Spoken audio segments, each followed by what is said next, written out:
नमस्कार दोस्तों, स्वागत है आपका सीपी स्मार्ट क्लासेस में। दोस्तों, आज के रोजगार समाचार में कई अहम खबरें हैं। तो यहाँ पे सबसे पहले सिविल सर्विसेज की बात करते हैं। इसका रिजल्ट कल आउट हुआ है। 685 उम्मीदवारों ने परीक्षा में सफलता हासिल की है। इसमें से 177 महिला और 508 पुरुषों ने यह परीक्षा पास की है। आपको मालूम है कि भारत की सबसे बड़ी परीक्षा है ये सिविल सर्विसेज की परीक्षा, जिसके माध्यम से आईएएस और आईपीएस जैसे पदों पर चयन होता है। श्रुति शर्मा ने टॉप किया है। अंकिता अग्रवाल और गामिनी सिंगला जो है सेकंड और थर्ड रैंक पे आई हैं। तो तीनों स्थान पे जहां बेटियों ने हैट्रिक बनाई है, जेएनयू की छात्रा रही हैं श्रुति शर्मा और ये अव्वल रही हैं। बिहार की अंकिता अग्रवाल ने दूसरा स्थान और पंजाब की गामिनी सिंगला ने तीसरा स्थान हासिल किया है। तो यूपी, बिहार और पंजाब से ये तीनों टॉपर आती हैं। इसके नतीजे जारी करने के बाद उत्तीर्ण उम्मीदवारों की विभिन्न केंद्रीय सेवाओं में नियुक्ति के लिए अनुशंसा भेज दी है। मूल रूप से उत्तर प्रदेश के बिजनौर की श्रुति ने डीयू के सेंट स्टीफेंस कॉलेज से इतिहास ऑनर में स्नातक किया है, जबकि जेएनयू से पीजी की डिग्री ली है। वह पिछले जामिया की आवासीय कोचिंग एकेडमी में पढ़ाई कर रही थीं। और जब ये रिजल्ट आता है सिविल सर्विसेज का, तो बहुत सारे छात्रों के बारे में पता चलता है कि कोई जो है कुली का काम करके स्टेशन के वाईफाई से सेलेक्ट हुआ है, एक सेलेक्ट हुए हैं इस बार। कोई साइकिल की पंचर बनाने का काम करता था, वो सिलेक्ट हुआ है। तो देखिए, यहाँ पे मैं यही कहना चाहूँगा, कहने मतलब ये है कि परिश्रम अगर आप करते हैं, कंटिन्यूटी बना के चलते हैं, तो आपको सफलता ज़रूर मिलती है।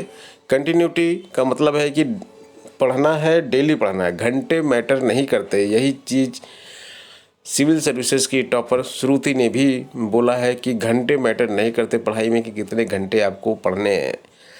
डेली आपका पढ़ना ही मैटर करता है। तो जो छात्र तैयारी कर रहे हैं, किसी भी परीक्षा की तैयारी कर रहे हो, आप यूपी पीएससी की तैयारी कर रहे हों या फिर सिविल सर्विस की तैयारी कर रहे हो, शिक्षक भर्ती की तैयारी कर रहे हो, रेलवे की तैयारी कर रहे हो, एसएससी की तैयारी कर रहे हो या बैंकिंग की तैयारी कर रहे हो, कोई भी परीक्षा अगर आपको क्रैक करनी है, तो क्रैक करने का जो सबसे पहला मंत्र होता है वो होता है कंटिन्यूटी, यानी कि रेगुलरिटी, यानी कि डेली पढ़ना, किसी दिन भी मिस नहीं करना। मैंने भी सफलता के 10 मंत्र आपको बताए थे, जिसमें से सबसे इम्पोर्टेंट मंत्र यही है कि लगातार डेली पढ़ना है।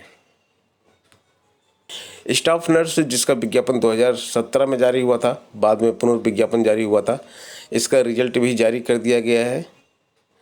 और यहाँ पर भी देखिए,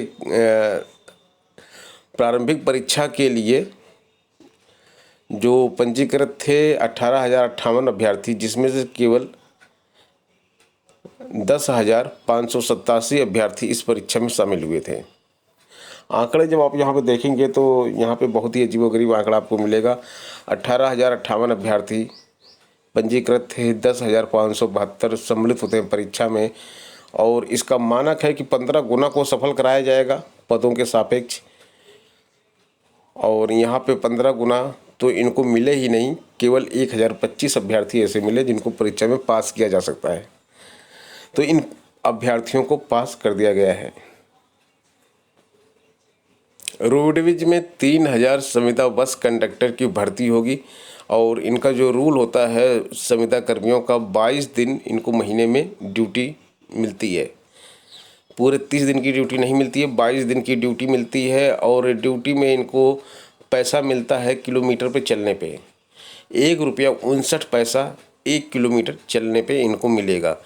तो ये बस कंडक्टर बसों के साथ जब जाते हैं तो इनको जो जितने किलोमीटर के ट्रेवल करते हैं उसके हिसाब से इनको पैसा मिलता है। तो मान लीजिए कोई बस जो है 200 किलोमीटर गई और फिर 200 किलोमीटर वापस आएगी वो, तो ये 400 किलोमीटर हो गया। तो इनको 400 किलोमीटर नौकरी करने के लिए 1.59 पैसे मिलेंगे 1 किलोमीटर के, जिसको 400 से मल्टीप्लाई कर देंगे तो इनका जो है पैसा निकल आएगा कि इनको कितने पैसे मिलेंगे। और उसमें भी एक रूल है कि न्यूनतम 5,000 किलोमीटर बस संचालन पे 7,950 रुपये वेतन के साथ 13% अंशदान ईपीएफ भी मिलेगा। तो इनको जो है 22 दिन की ड्यूटी अगर आप करेंगे तो कम से कम 5,000 किलोमीटर आपको मिलेगा चलने के लिए, और 7,950 रुपये तो आपको मिलेंगे वेतन के। इसके साथ साथ 13% अंशदान आपके ईपीएफओ में भी किया जाएगा। तो ये जो वैकेंसी निकलने वाली है 3,000 पदों पे निकलेगी। तो जो छात्र अभी कहीं कुछ नहीं कर रहे हैं वो इसमें अप्लाई करके बस कंडक्टर की जॉब कर सकते हैं। योगी सरकार का फिर एक बड़ा फरमान आया है, 5 लाख युवाओं को रोजगार दिया जाएगा। 5 लाख युवाओं को रोजगार दिया जाएगा। और रोजगार किस तरह का दिया जाएगा? 5 लाख लोग जो है, अब सरकारी नौकरी तो सबको मिल नहीं सकती, तो उनको कहीं ना कहीं से किसी न किसी प्रकार का कोई भी रोजगार जो दिया जाएगा वो सब इसमें जोड़ा जाएगा। तो ये सरकार की योजना है कि अगले कुछ महीनों में 5 लाख युवाओं को रोजगार दिया जाएगा। यूपी बोर्ड परीक्षा के छात्रों को रिजल्ट का इंतजार है। जून के दूसरे सप्ताह में हाई स्कूल और इंटर का रिजल्ट आ सकता है। इंटरमीडिएट की और हाई स्कूल की जो परीक्षा है वो विधानसभा चुनाव के बाद 24 मार्च से 13 अप्रैल के बीच में संपन्न हुई है। इसमें कुल 51,92,689 अभ्यर्थी पंजीकृत थे, जिसमें हाई स्कूल में 27,81,654 और इंटरमीडिएट की परीक्षाओं में 24,11,035 थी। हाई स्कूल और इंटरमीडिएट को मिलाकर कुल 47,75,749 अभ्यर्थी परीक्षा में शामिल हुए हैं। बाकी लोगों ने परीक्षा छोड़ दी है। तो जो रिजल्ट का इंतजार है आप सबको, जून के दूसरे सप्ताह में आप सबका रिजल्ट आ सकता है। मेडिकल कॉलेजों में भी जल्द भर्ती शुरू की जाएगी।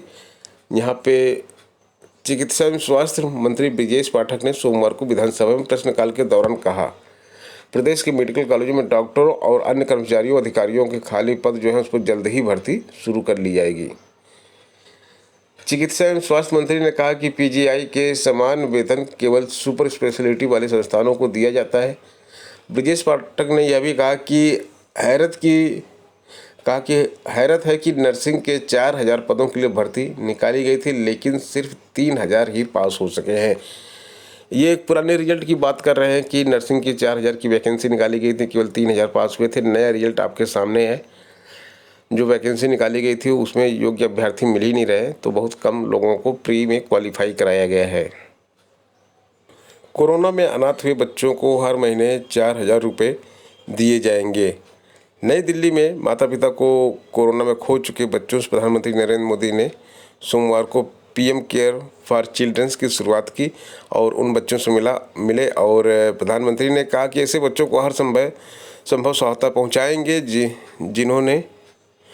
उन्होंने योजना के तहत बच्चों के खाते में छात्रवृत्ति जारी की और पासबुक और स्वास्थ्य कार्ड भी छात्रों को दिया है। प्रधानमंत्री ने कोरोना महामारी में अनाथ हुए बच्चों को संबोधित करते हुए कहा कि अगर किसी बच्चे को पेशेवर कोर्स या उच्च शिक्षा के लिए ऋण चाहिए तो पीएम केयर्स उसमें भी मदद करेगा। यूपी सरकार ने भी गोरखपुर में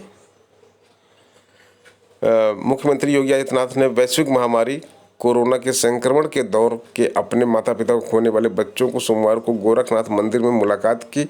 उन्होंने बच्चों को खूब पढ़ने और आगे बढ़ने के लिए प्रेरित किया। कहा कि उन्हें पढ़ाई, भविष्य या अन्य किसी बात के लिए परेशान होने की तनिक भी जरूरत नहीं है। प्रधानमंत्री नरेंद्र मोदी के नेतृत्व में केंद्र व प्रदेश की सरकार हर पल उनके साथ खड़ी है। उनके सम्मानजनक जीवन यापन को लेकर पढ़ाई तक की जिम्मेदारी सरकार उठा रही है। दोस्तों, ये हो गई आज की प्रमुख खबरें और समाचार। एक खबर अभी और बाकी थी। माध्यमिक विद्यालयों में विद्यार्थियों को कंप्यूटर की शिक्षा मिलेगी।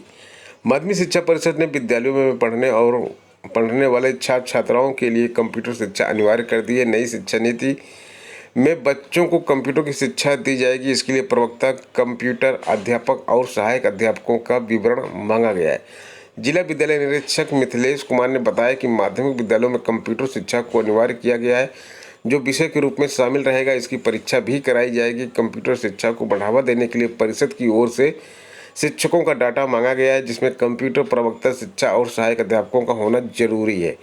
विद्यालयों को निर्देश जारी किए गए हैं कि वो परिषद के पोर्टल पर कंप्यूटर शिक्षा संबंधी मांगी गई जानकारी को समय से अपलोड कराएं। आने वाला समय कंप्यूटर तकनीकी का है, तो टीजीटी की जो नई भर्ती आ रही है उसमें कंप्यूटर के पद भी आएंगे और एलटी ग्रेड में पहले से ही कंप्यूटर के पद आते हैं।